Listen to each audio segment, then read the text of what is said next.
गुजरात के वडोदरा के प्रताप नगर के माधवराव सिंधिया क्रिकेट ग्राउंड में हाई मास्ट लाइट का टावर धराशायी होने से टावर के नीचे काम कर रहे कर्मचारी की मौत हो गई है। वडोदरा में प्रताप नगर में माधवराव इंडिया क्रिकेट ग्राउंड है। इस ग्राउंड में रात्रि के दौरान क्रिकेट खेलने के लिए हाई मास्ट लाइट लगाई गई है, जिसके मेंटेनेंस का कॉन्ट्रैक्ट मुंबई की कंपनी सद्दाम इंटरप्राइजेस को दिया गया है। कॉन्ट्रैक्ट कंपनी के कर्मचारी बीती रात टावर का काम कर रहे थे। उस वक्त अचानक टावर धराशायी हो गया और टावर के नीचे काम करने वाले सुनील जाधव की मौत हो गई। इस मामले की जानकारी पाकर फायर ब्रिगेड फौरन मौके पर पहुंची और लोहे के एंगल काटकर कर्मचारी के शव को बाहर निकालकर पोस्टमार्टम हेतु एसएसजी अस्पताल भेजा है।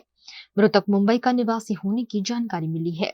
सर, अमोन कंट्रोल रूम थी कॉल हतो કે પ્રતાપનગર રેલવે કોલોની પાસે ક્રિકેટનું મેદાન છે, ત્યાં લાઇટના થાંભલા પર બોડી લટકે છે.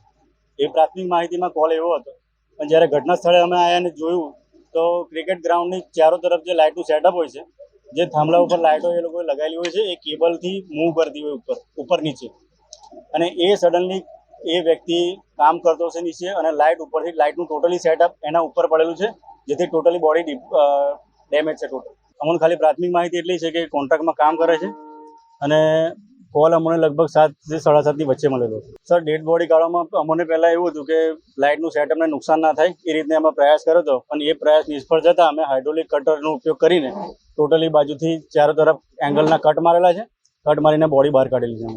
हम लोग इधर मेंटेनेंस करने को आए थे टावर का। 2:30 बजे हम लोग काम चालू किए थे, तो 5 बजे तक कर रहे थे, तो कुछ क्या हो गया पता नहीं, एकदम से ऊपर से लाइट नीचे आ गई। 3 आए थे, ट्रांसिल लाइटिंग से आए थे, वो रहते वसई में। उनका नाम है सुनील कुमार यादव, मुंबई से आए थे।